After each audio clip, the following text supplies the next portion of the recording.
Olá, boa noite a todas e a todos. Sejam bem-vindos. Estava deixando fixado aqui nos comentários, o nome do nosso convidado de hoje, bem como o tema da nossa entrevista. Hoje Mais Saúde conversa com o Dr. Paulo Cavalcante, médico ortopedista, especialista em traumatologia do esporte, performance física, sobre a prática de esportes no contexto da pandemia da Covid-19.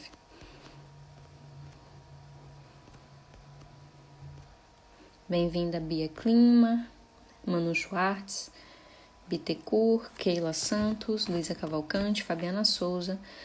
Bem-vinda também a doutora Normeide Pedreira, médica infectologista, que já foi nossa convidada aqui por 2 vezes no Mais Saúde ao Vivo. Sempre um prazer tê-la com a gente.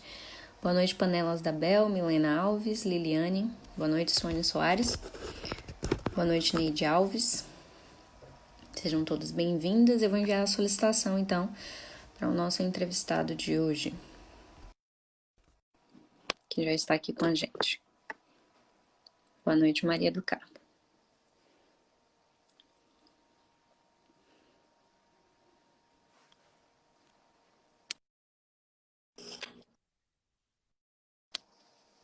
Olá. Olá, Boa noite, doutor Paulo. tudo bom? O áudio tá bom? Tá sim, tô te vendo e te ouvindo perfeitamente. Caso alguém tenha algum problema com relação ao áudio, ao vídeo, é só comentar aqui, tá bom?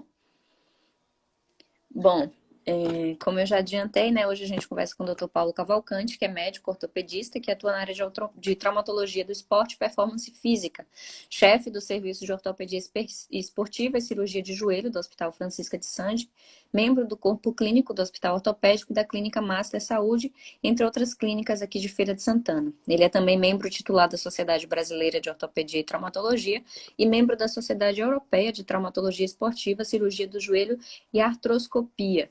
Hoje a gente vai conversar sobre a prática de esportes no cenário da pandemia, entre outros temas, né, relacionados aí à prática esportiva. Então, seja muito bem-vindo mais uma vez, doutor Paulo. Obrigado por ter aceito o nosso convite. Obrigado, Sara. Estou muito feliz, muito satisfeito. Para mim é um prazer estar dividindo esse encontro, né, com amigos que eu estou vendo aqui o pessoal já entrando, né, Sim. pacientes, né, colegas. Então, acho que é um momento muito especial, né? E acho que o tema é bom. A gente tem muita coisa para falar, para conversar, né? Sim. E a Mais Saúde hoje no segmento é quem tem maior peso aqui em Feira de Santana, né? Então me sinto agraciado, né, com a responsabilidade de estar aqui falando sobre esse tema. Muito obrigado pelo convite, né? Você também que é tão jovem, né, e inspira a mim e aos outros que estão aí também, por estar numa posição, né, de tamanha responsabilidade e de manejar tão bem, né? Eu venho acompanhando o seu trabalho. Quanta experiência o doutor Silvio deixou na sua entrevista aqui, doutor Pedro, doutor Robson, né?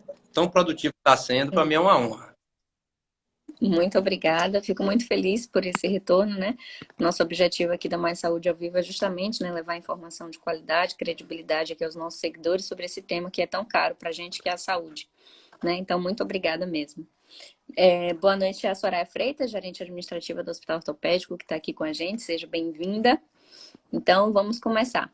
Bom, doutor Paulo, para começar, né, saiu um documento da Organização Mundial de Saúde falando sobre como se manter ativo durante a crise sanitária e recomendando algumas práticas esportivas, né, que seriam os passeios a pé ou de bicicleta. Aí, então, eu gostaria que você começasse falando sobre qual é a importância dessas práticas e como fazê-las de modo a respeitar as medidas de prevenção necessárias nesse período de pandemia.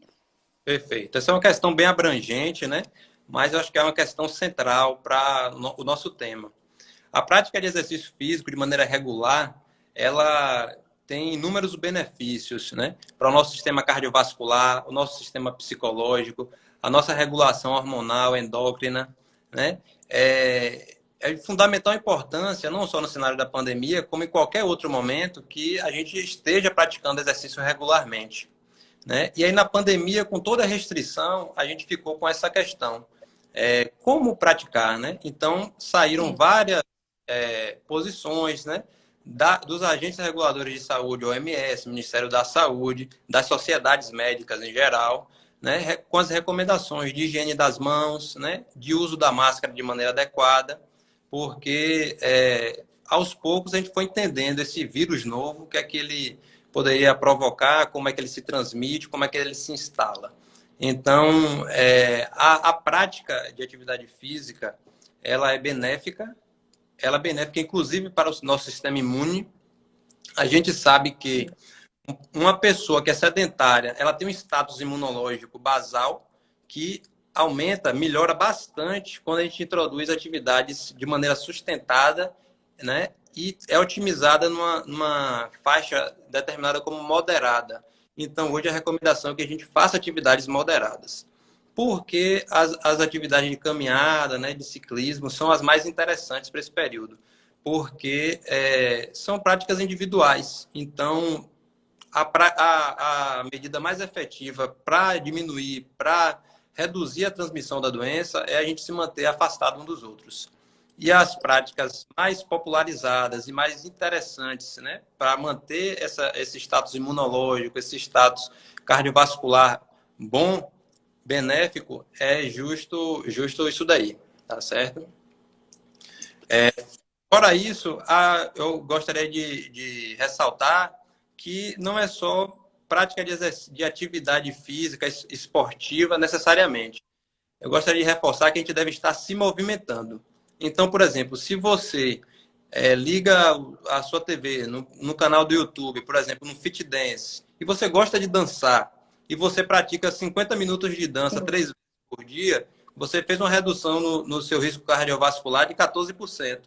Se você consegue atingir 200 minutos de prática de atividade física, a dança é uma delas, você chega a 20% de redução no seu risco cardiovascular. E junto com isso, você aumenta seu status imunológico, você melhora a qualidade do seu sono, você diminui estresse, porque muitas vezes a gente tem visto as pessoas polarizarem discussões em torno de medicações. A gente sabe que tem várias medicações em estudo, né?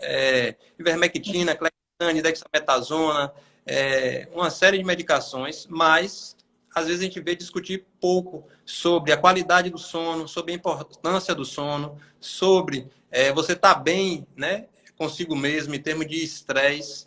O estresse ele vai modular a sua resposta imunológica de uma maneira muito negativa, fazendo com que as células de defesa elas não atuem de maneira organizada, onde não haja uma produção adequada dessas células de defesa.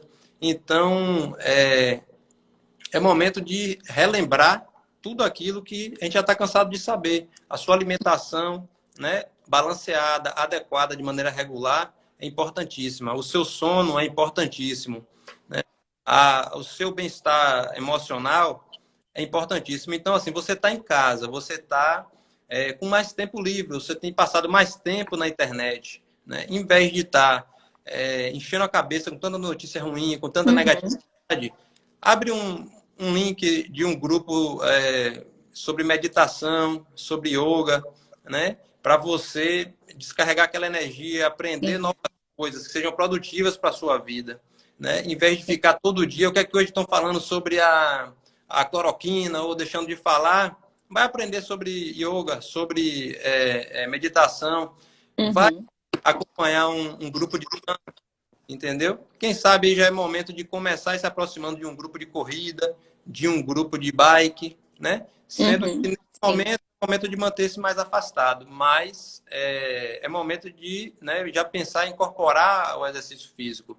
Esse momento serve para ressaltar a importância, né, e estimular. Como você falou, né? Quem não quiser sair à rua para fazer atividade física pode fazer em casa.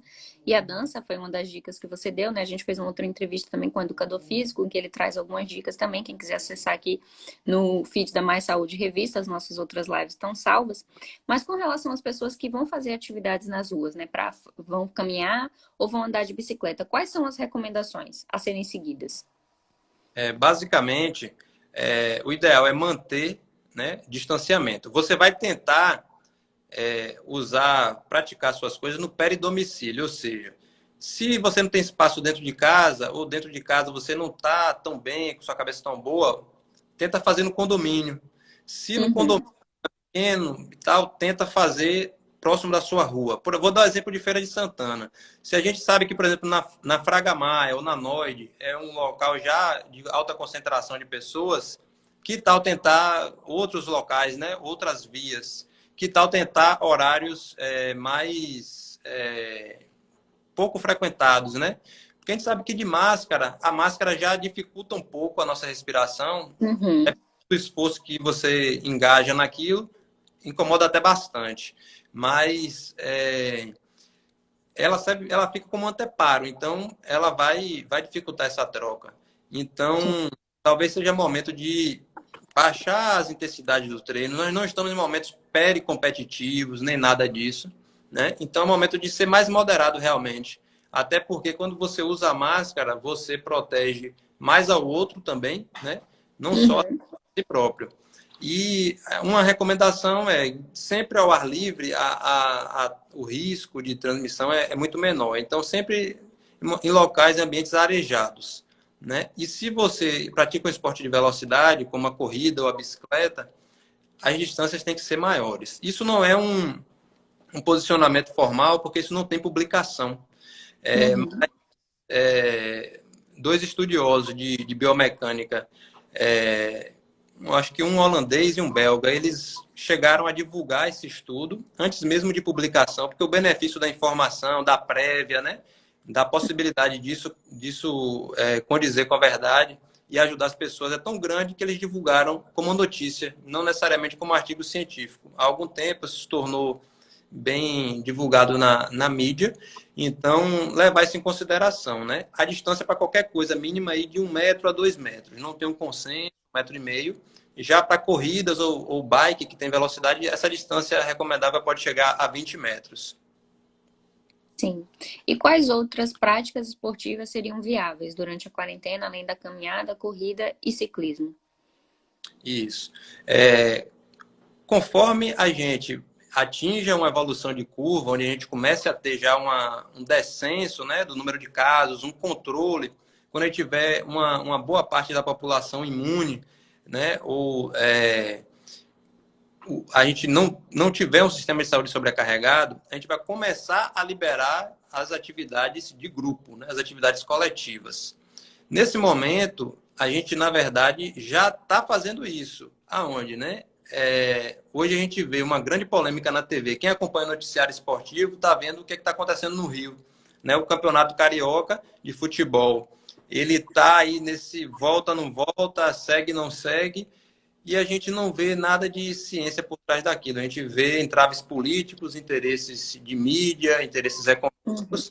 A gente vê jogadores entrando em campo fazendo protesto, né? A gente vê, por exemplo, agora o Corinthians testou 21 jogadores do time principal positivos para a Covid.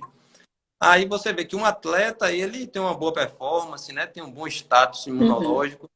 Você não teve nenhum atleta internado ou com quadro grave, mas o massagista, que tem mais de 70 anos, ele se contaminou nessa situação e chegou a ser internado. Então, eu fico com o posicionamento de Ronaldo Fenômeno. Ele se pronunciou recentemente no Twitter. Ele disse que não é o momento. Estamos nos baseando na Europa, né, que começou, que manteve os campeonatos nacionais, né? E só que eles estão em outra fase da curva. Aqui no Brasil ainda não é tempo para isso. Aqui na Bahia a gente continua ainda sem previsão de retorno do Baianão. É, a, o decreto era até agora domingo, aí foi renovado até dia 6. Não quer dizer que dia 6 vai voltar ainda. Eu acho que a coisa aqui está mais ou menos estabilizada, né? Em torno disso, mas no Rio e São Paulo são pressões muito maiores e o pessoal tenta jogar em outra cidade, tenta adotar protocolos mais rígidos, de restringir refeitórios, alimentação conjunta, de colocar treino ao ar livre em grupos separados, de não utilizar os vestiários, a entrada dos jogadores, fazer testagem em isolamento, mas de uma maneira ou de outra não se consegue controlar tão bem. A gente tem um exemplo dos alemães, que foram os primeiros que retornaram com as atividades esportivas, né, o futebol alemão, e eles tiveram um caso onde houve positividade de atleta, e aí o clube teve que se afastar do campeonato. Então, assim, com algumas dificuldades, mas conseguiu gerir e levar à frente. Mas lá eles estão em outro momento da curva, né? E eles têm uma cultura e um nível de controle talvez maior, né?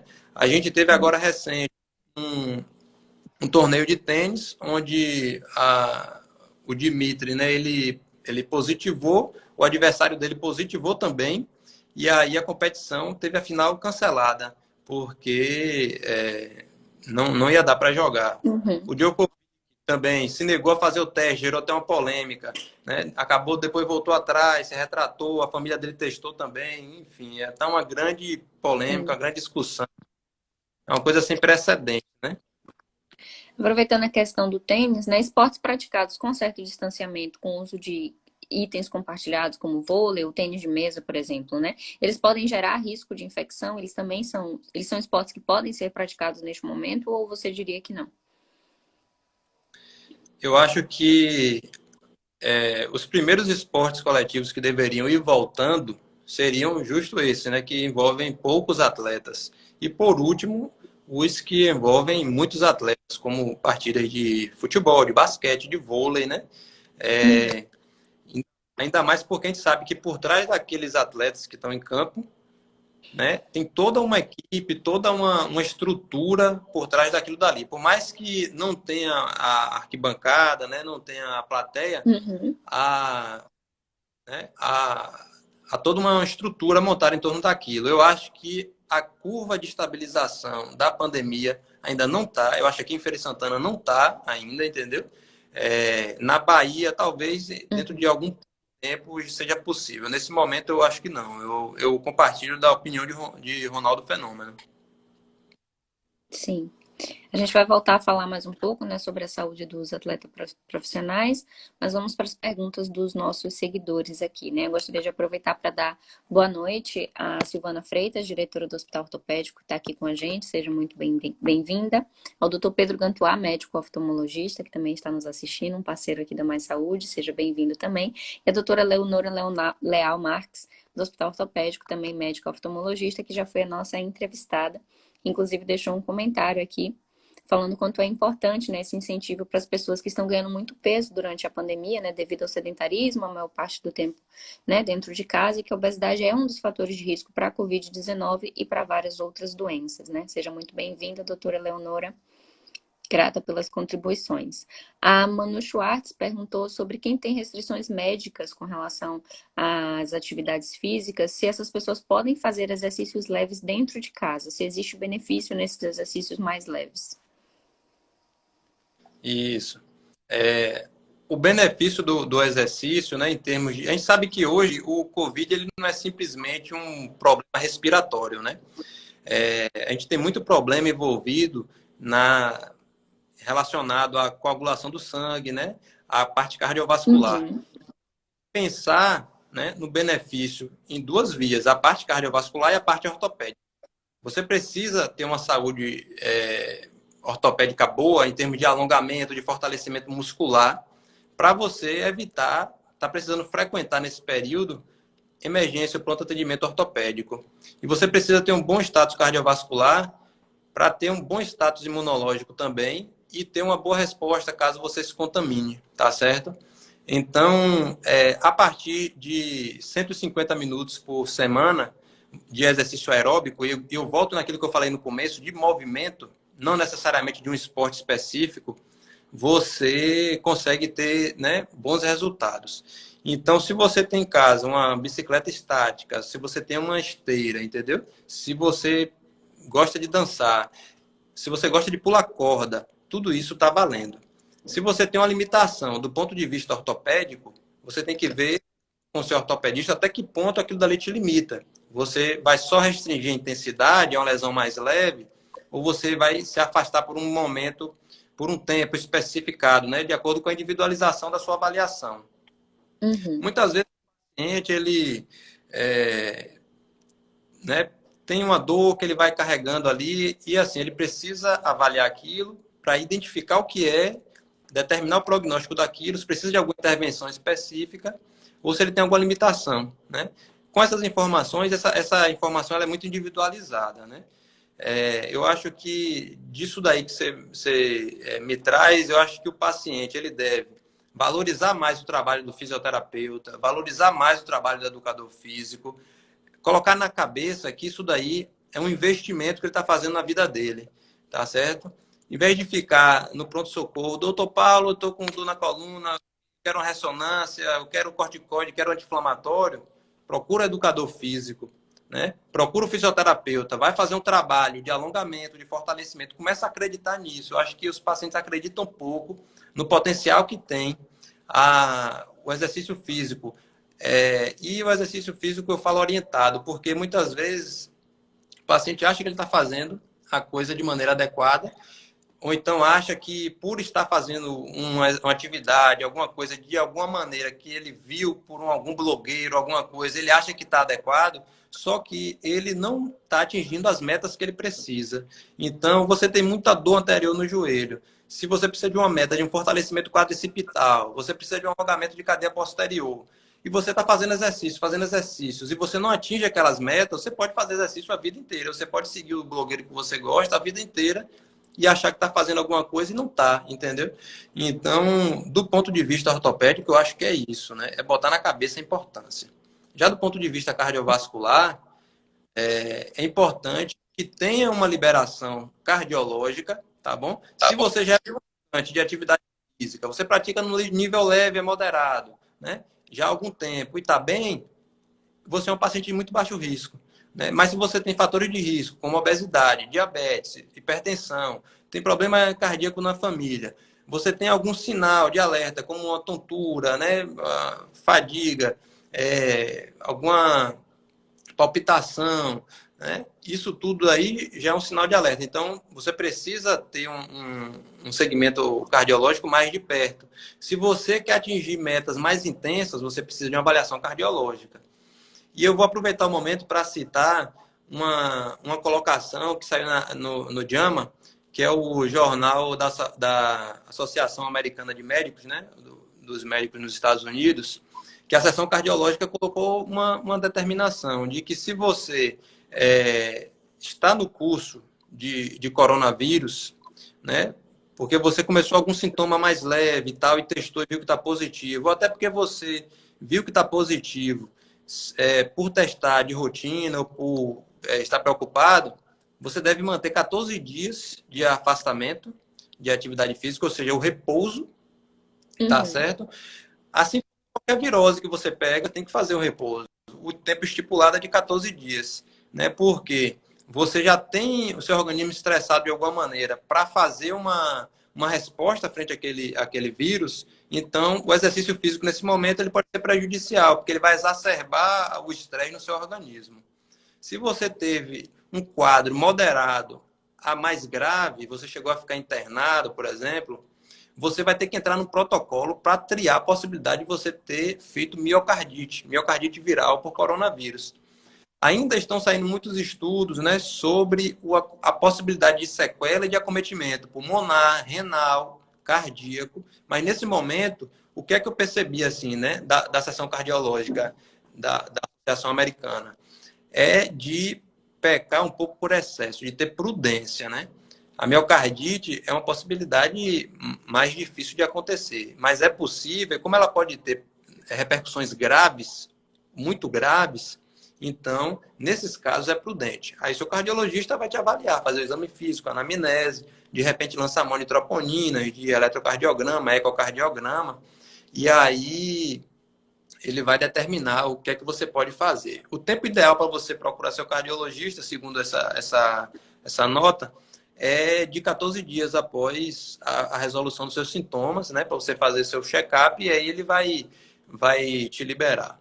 A gente sabe que nesse momento você deve cardíaca em torno de até 60% da frequência cardíaca máxima, que é considerado um esforço moderado. Em termos subjetivos, seria mais ou menos assim, você conseguir correr ou pedalar de maneira que você consegue falar uma palavra ou algumas palavras sem estar entrecortando, ofegante. Então, assim, é bom ter na cabeça isso. Isso já foi demonstrado em estudo científico que é um bom parâmetro para você ter uma concepção do que é um esforço moderado, tá certo?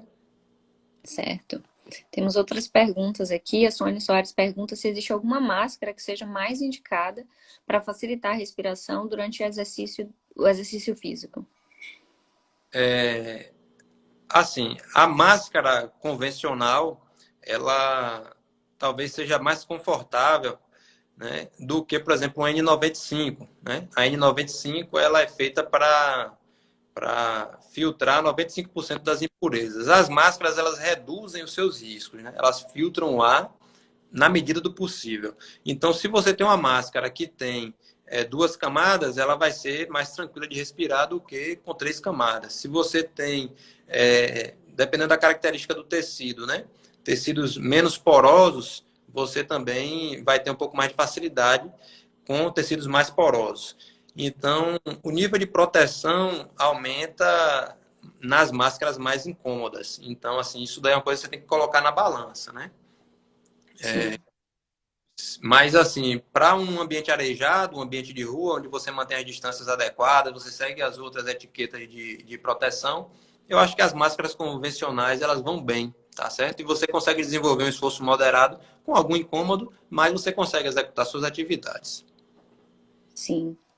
Bom, para quem já chegou por agora, no meio do caminho, eu sou Sara Sanches, sou jornalista, editora-chefe da revista Mais Saúde, que é uma publicação do segmento de saúde aqui de Feira de Santana.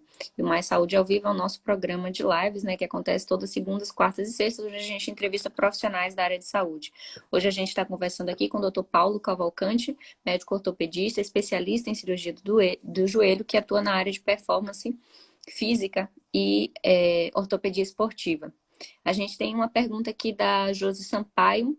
Ela pergunta sobre o aparelho elíptico, se ele afeta alguma sobrecarga referente ao nervo ciático ou se ele ajuda. O aparelho de elíptico, na verdade, ele vai ter um benefício no sentido de diminuir impacto, tá certo?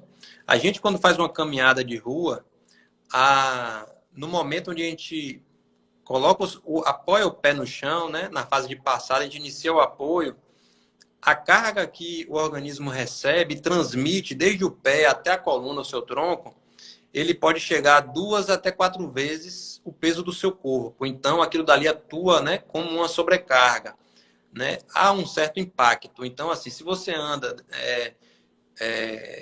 com um tênis, né, que ele já tem mais de 500 a 600 quilômetros já de estrada, ele já perdeu um pouco das suas propriedades elásticas, já não responde tão bem. É o momento de trocar o tênis, né? Uhum. Se você está com sobrepeso, você ganhou peso, né? Então, tudo que você aumenta de peso vai aumentar também 2 a 4 vezes, conforme a velocidade com que você corre. Então, o elíptico, ele atua com esse benefício de fazer um tanto essa redução do impacto, né?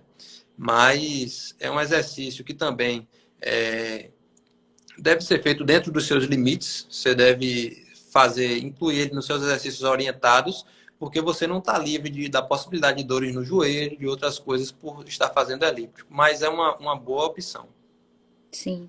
Temos uma contribuição aqui da Rita Casas. Ela comenta que ela tem feito alongamento todos os dias, né, desde o início da pandemia da Covid-19, que ela já fazia pilates há 6 meses e que assim que passar a pandemia ela retornará, que o alongamento foi uma indicação do ortopedista dela e que ela sente que melhorou bastante, inclusive com relação a dores de cabeça, né, falando aí sobre os impactos, então, da atividade física, mesmo do alongamento, né, para a nossa saúde, o nosso bem-estar, como o Dr. Paulo Cavalcante já comentou. Bom, eu gostaria que você falasse um pouco sobre os acidentes domésticos, né? A gente sabe que os acidentes domésticos são bastante comuns, uma das principais queixas, né, nas emergências e urgências médicas, e ainda mais agora que a gente está passando muito mais tempo dentro de casa, né? Quais são as medidas de prevenção a serem adotadas, principalmente, né, neste momento de confinamento, para evitar que acidentes domésticos, como a queda, né, que representa 40% das queixas, ocorram? Pois é. Então, assim, você tocou num ponto importante. Vamos, né, para dentro do meu plantão. Vamos lá dentro do meu plantão ortopédico. Então, o que é que chega bastante? Chega muita dor de coluna. Dor de coluna chega demais, entendeu? O que acontece? Antigamente, exercício de fortalecimento, Basicamente era ir para a academia, malhar para ficar com o braço bonito. O homem queria ficar com o braço bonito, né? Peito e tudo, aquela coisa. E mulher queria ficar com o bumbum empinado, com a coxa grossa. De um certo tempo para cá, o pessoal começou a discutir a importância do core, né? Que é todo o complexo lombopélvico abdominal, né? Que estrutura e que serve como um núcleo de movimentação do corpo. Então, hoje, ainda não tanto quanto deveria. Eu acho que daqui a algum tempo as pessoas vão colocar os treinamentos de core como algo mais importante, aquele algo mais importante em todo o seu treinamento. As pessoas precisam estar bem condicionadas. Tudo que você vai movimentar de membro inferior, de membro superior, certamente ele vai passar pelo core. Se você faz uma corrida, você precisa desse alongamento, desse fortalecimento. Se você faz um pedal, também você precisa. Então, as pessoas ainda, eu acho que não despertaram para os treinamentos de core. E isso daí é o principal remédio hoje que você tem para dor na coluna. O que é que acontece, Sara? Se você às vezes não precisa nem ter uma idade tão avançada, entendeu? Numa faixa aí de 30, 40 anos, você já começa a ter na coluna um abaulamentozinho discal, uma protrusão.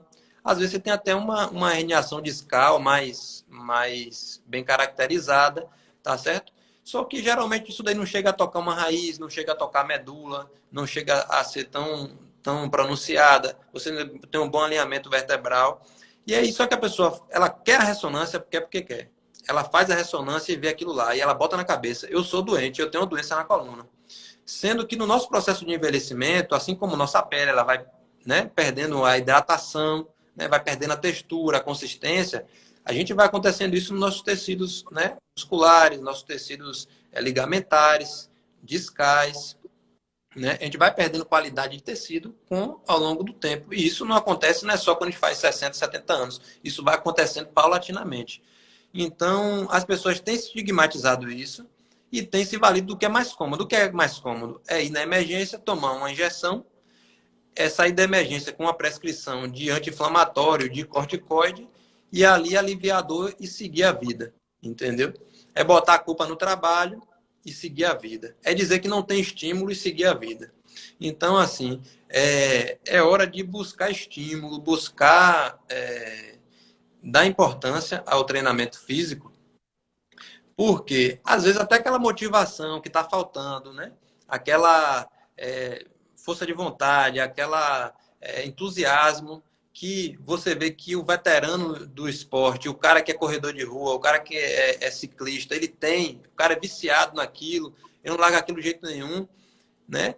Porque o próprio esporte, ele trata a depressão, ele evita a depressão, entendeu? Hoje, depressão culmina, inclusive, em suicídio, que tem ganhado cada vez mais destaque nas discussões médicas, né? Então, exercício físico é tratamento de depressão também, entendeu? Então, sua motivação, né? Você começa a liberar endorfina no seu treinamento, aquilo dali vai se amplificando e você começa a querer ter aquilo ali constantemente. Então, assim, você chega numa solução do seu problema, tá certo?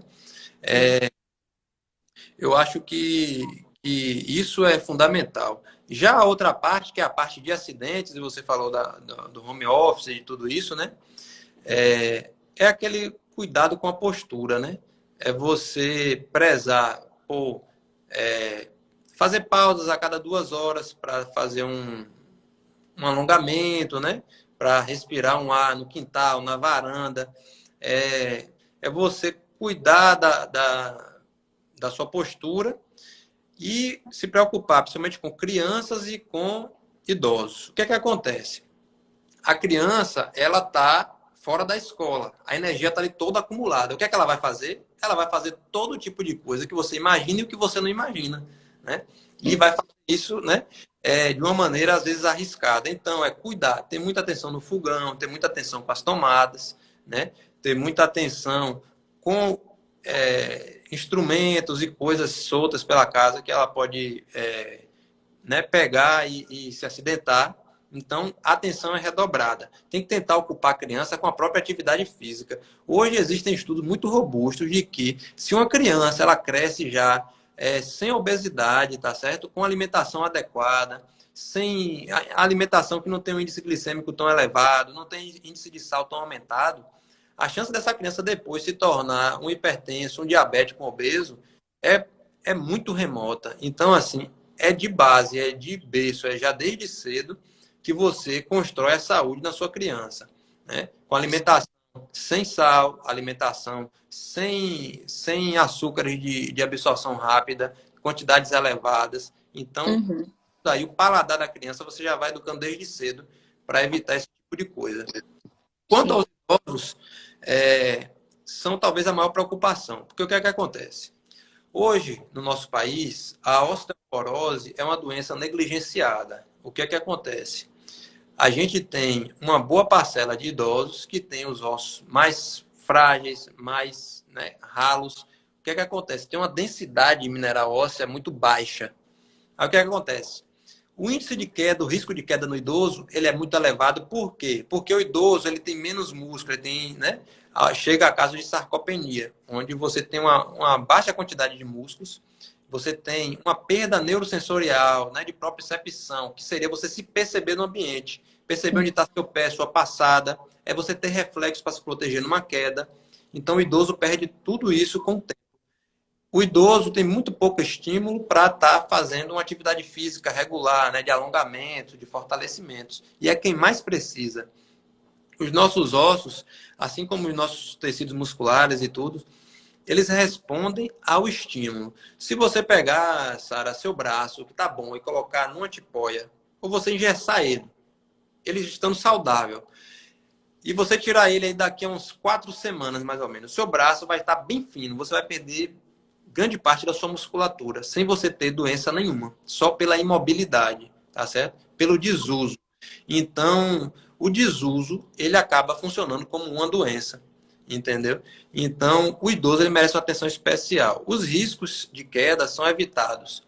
Evitando colocar tapete dentro de casa, evitando deixar o piso molhado, o piso escorregadio. Alguns locais é bom ter, principalmente banheiro,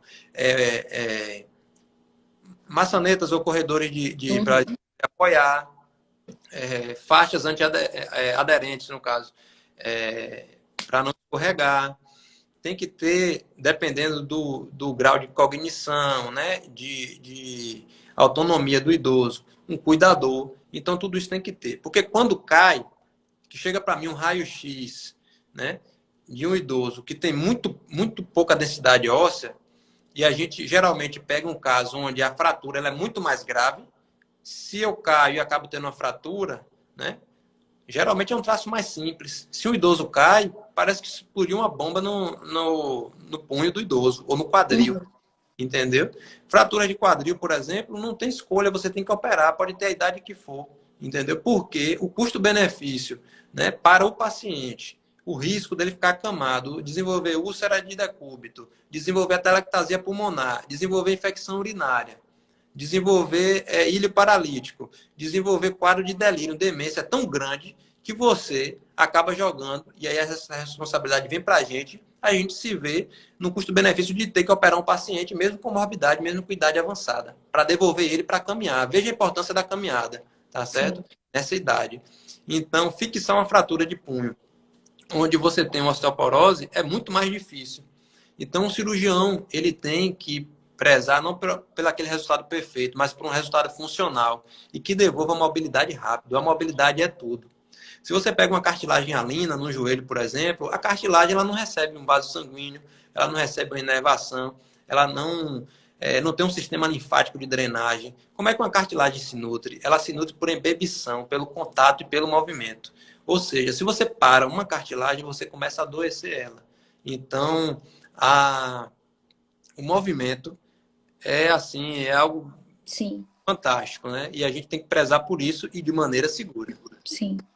Muito importante a sua fala, né? Isso das pessoas passarem a compreender a atividade física como uma forma de promoção da saúde, né? Que está disponível para todas as idades, não importa se é criança, adolescente, adulto, idoso, né? Que contribui não só para uma questão estética, para a questão da saúde física, mas como você bem pontuou aí, né? Auxilia também nos transtornos psiquiátricos, emocionais, ajuda na depressão e uma série de outros transtornos, né? Então, saúde física é saúde, né? De uma forma bastante ampla, né? Em todos os aspectos da nossa da nossa saúde, né? Física, mental, enfim. Muito importante a sua fala. A Soraya comenta que ela foi diagnosticada com chikungunya e que ela não tem conseguido fazer nenhuma atividade física, né? Ela está há 20 dias já sentindo dores e está com as articulações inflamadas e pergunta se nesse momento existe alguma atividade que seria indicada de ser feita para ela. Isso. Olha só, o adequado é fazer esse acompanhamento com o fisioterapeuta. Existem técnicas analgésicas, né? Existe a possibilidade de tentar ir trabalhando as articulações que estão menos acometidas. Chikungunya é algo que assim está endêmico em Feira, ou seja, não é epidemia, algo que surgiu a novidade. É algo que já tem algum tempo. Eu me lembro que há 6 anos atrás, né, eu fazia plantão clínico em Feira de Santana e já tinha uma explosão de casos de chikungunya. A gente não sabia naquele tempo nem o que era. E aí aquela coisa até que se descobriu o que era chikungunya. E com o tempo a gente foi, e as próprias pessoas hoje já sabem, como é uma endemia que ela tem uma característica de se distribuir, principalmente dentro de um bairro, dentro de casas vizinhas, as pessoas conversando umas com as outras já identificam mais ou menos o sintoma. Hoje, geralmente, o paciente já chega para mim dizendo, eu estou com chikungunya, doutor. Ou então, quando eu digo que é chikungunya, no pronto atendimento ortopédico a gente não tem a sorologia de imediato, ele já tem uma aceitação maior, ele acredita no que eu estou dizendo, sem ficar pensando que pode ser alguma outra coisa. E aí a característica da chikungunya é de fazer um edema, né? A gente chama um inchaço, perto de algumas articulações. Esse inchaço, essa dor, ela pode ser migratória, né? Hoje ele está com dores em tal articulação dos dedos, ou então no joelho. Aí passa alguns dias, já está mais no cotovelo, no ombro. Então, isso é variável. O exercício físico, a estimulação de alongamento, a liberação miofascial, a estimulação elétrica, a estimulação ultrassônica, todas essas técnicas estão disponíveis, tá certo? O que não pode é fazer exercício de impacto, exercício excessivo, isso vai piorar as dores, vai aumentar a necessidade de uso de medicações. Então, eu acho que a ferramenta melhor aí para unha hoje é o acompanhamento fisioterapêutico. Eu acho importantíssimo. Sim. A Marília comenta que o avô dela tem 93 anos e que ele sente muita cãibra. Isso é normal? Olha só, nessa idade, a capacidade dos rins de balancearem bem os eletrólitos, tá certo? E até o próprio balanceamento hormonal do organismo, né? Igual eu tinha falado, a própria performance de músculo, de alongamento, esse tipo de coisa, tá tudo com a baixa performance. Então, cãibra, assim como alguns outros sintomas, facilidade para espasmos musculares, para dores, para estiramentos, isso é mais comum. Como é que melhora isso? Isso daí melhora fazendo exercício físico. Fazendo exercício físico supervisionado por um profissional, educador físico, ou fisioterapeuta, ou até usando técnicas específicas dentro da fisioterapia, como o Pilates, tá certo? Porque você ganha flexibilização muscular, né? Alongamento, fortalecimento, isso vai evitando. Em paralelo com isso, deve ser feita avaliação clínica, com médico clínico, né? Avaliação global, laboratorial, de performance cardiológica, né? Ou seja, o coração é a bomba. Então, tem que saber se está chegando sangue naquele músculo lá na perna de maneira adequada. Tem que saber, né, se o sistema venoso da perna ele está fazendo uma boa drenagem do sangue na perna, ou se aquela circulação está prejudicada para renovar os nutrientes. Então, quem cuida disso é o angiologista, né? Tem que saber se os eletrólitos estão bons. Se você tem uma hiponatremia ou hipernatremia, você pode ter não só que alterações do sódio, por exemplo, ou do magnésio, do potássio, né? Se você tem uma baixa da vitamina D, a gente sabe que idoso é fator de risco para, né, é população de risco para ter uma vitamina D em quantidade inadequada. A paciente que tem doença renal, né? Paciente que é muito restrito ao domicílio, não toma sol, ou que não tem acesso a uma alimentação mais balanceada. Então, a gente tem que ficar atento a todo esse tipo de coisa, porque pode influenciar, tá certo? Tá certo. Boa noite a doutor Rafael Alves, perdão, cirurgião vascular, que está aqui com a gente. Boa noite a Rosângela Pinheiro também, diretora da Mais Arte Publicidade, que é a agência de publicidade, é especialista em marketing médico e responsável, né, pelo projeto, pela produção e distribuição da revista Mais Saúde. Sejam bem-vindas. A Josi Sampaio pergunta se os exercícios feitos na bicicleta, eles ajudam a fortalecer o joelho e também contribuem com as dores nessa região. Olha só, o exercício, ele sempre vai ser benéfico, tá certo? Desde que tenha um mínimo de regularidade, tá certo? E um mínimo de tempo que você dedique aquilo semanalmente, né? Então, o ideal hoje, a gente preconiza que a pessoa faça exercício no mínimo 3 vezes por semana, né? Idealmente, aí 50 minutos a 1 hora, né? Então, isso é benéfico. Sempre vai ser benéfico. Porém, o exercício, ele é algo que te sujeita a traumatismo, a lesões, tá bom? Sempre tem que ter isso em consciência. A gente tem que atuar conhecendo que lesões são essas que podem ocorrer, o que é que favorece essas lesões ocorrerem, né? Para a gente tentar evitar. Então, a gente tem basicamente 2 tipos de lesões. As lesões traumáticas, por exemplo, quando está jogando bola e você torce o joelho. Quando você está pedalando e você toma uma queda, por exemplo. Isso aí você correu um trauma, uma lesão aguda, assim, onde foi transmitido energia de uma maneira excessiva, né, em determinado tipo de movimento. Então, isso daí pode gerar uma lesão específica. E tem as lesões que são chamadas de overuse, que são lesões que ocorrem por você ter sobrecarregado, né, aquele tecido muscular ou cartilaginoso ou ligamentar. E aí você começa a ter dor relacionada àquilo dali.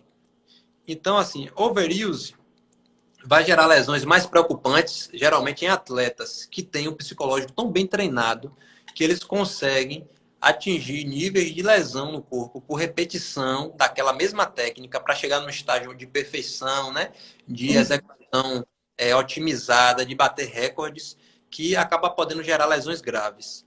Porém, na população em geral, que atua no exercício físico de uma maneira moderada, digamos assim, leve a moderada, você tem lesões por overuse de uma maneira, digamos assim, menos complexa ou menos graves. Por exemplo, essa semana chegou um paciente para mim e falou que estava sentindo uma dor no aspecto lateral alto do joelho, tá certo? Então você sabe que naquela região ali pode ocorrer um atrito da banda iliotibial, né?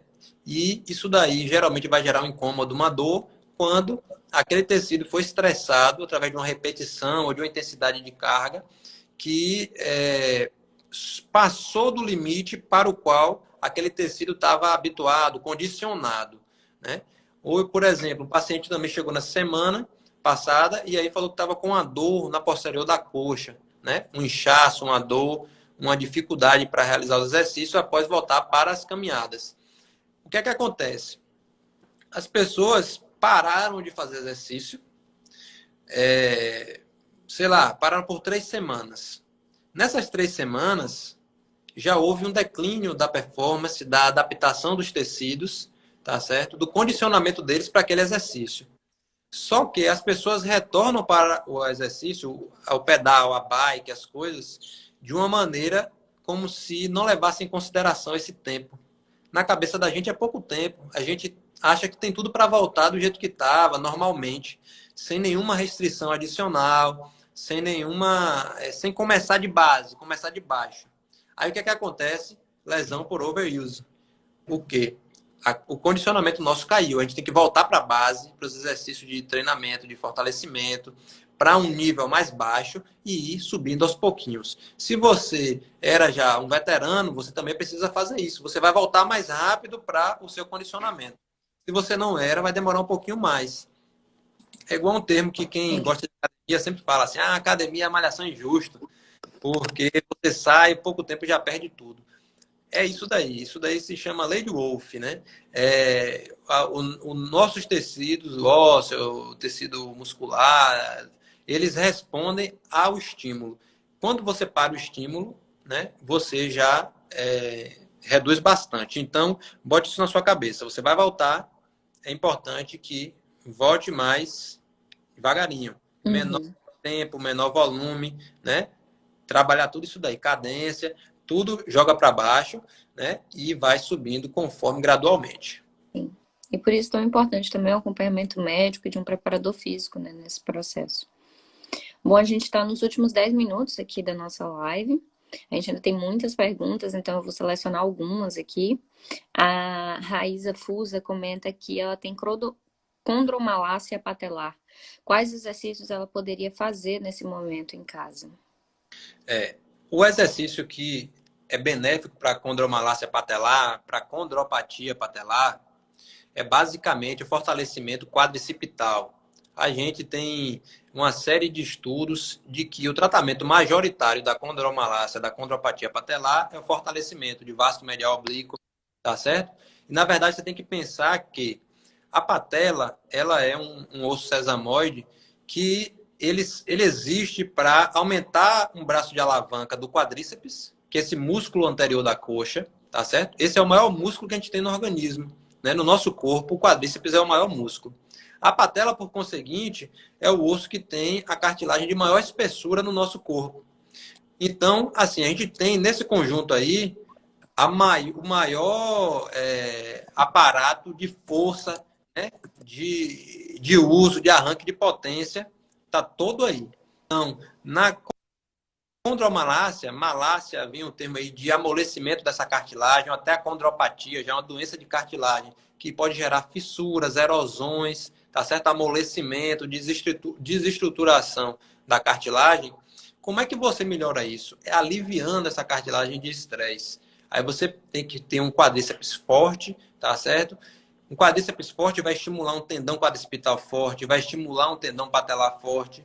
E você precisa ter um alongamento de cadeia posterior, ter um bom glúteo médio. Veja como nada é isolado, né? Uma coisa ali na cartilagem do seu joelho, uma do anterior, ela pode se beneficiar do seu fortalecimento de glúteo, tá certo? Do seu fortalecimento de quadríceps, do seu alongamento de cadeia posterior.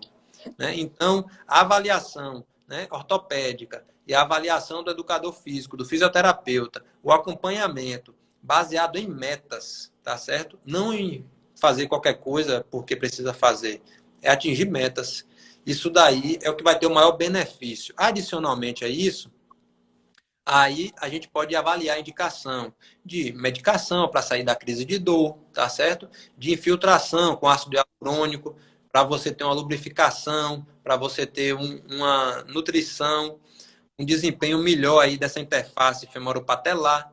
Então, a gente tem ferramentas, né, medicamentosas, mas o exercício, a meta de exercício, ela é a soberana, ela é o carro-chefe, é quem vai resolver o problema de dor e de desconforto, tá certo? Tá certo. Doutor Paulo, você está fazendo atendimento via telemedicina nesse período de pandemia? Sim, eu me cadastrei na plataforma Udoc, tá certo? É um aplicativo, tem na Apple Store e no Google Play, e também pelo Doctoralia. Se você digitar no Google DR Paulo Cavalcante, você já vai ter o acesso à plataforma, né? E vai aparecer meu site. Eu ainda estou desenvolvendo, eu tenho pouco tempo, né? Instagram para mim é tudo novo. É minha primeira Sim. live aqui. Ainda estou aprendendo a mexer direitinho. Ainda estou conhecendo a população feirense. Tem pouco tempo que eu estou aqui em feira, Sim. mas cheguei para ficar. Fui muito bem recebido. Tem sido uma experiência ótima Sim. e tenho disponibilidade sim. A telemedicina ela veio para ficar, tá certo? A gente não pode esquecer da importância do exame físico, da anamnese. Tem coisa que não dá para resolver por telemedicina, tá bom? Uhum.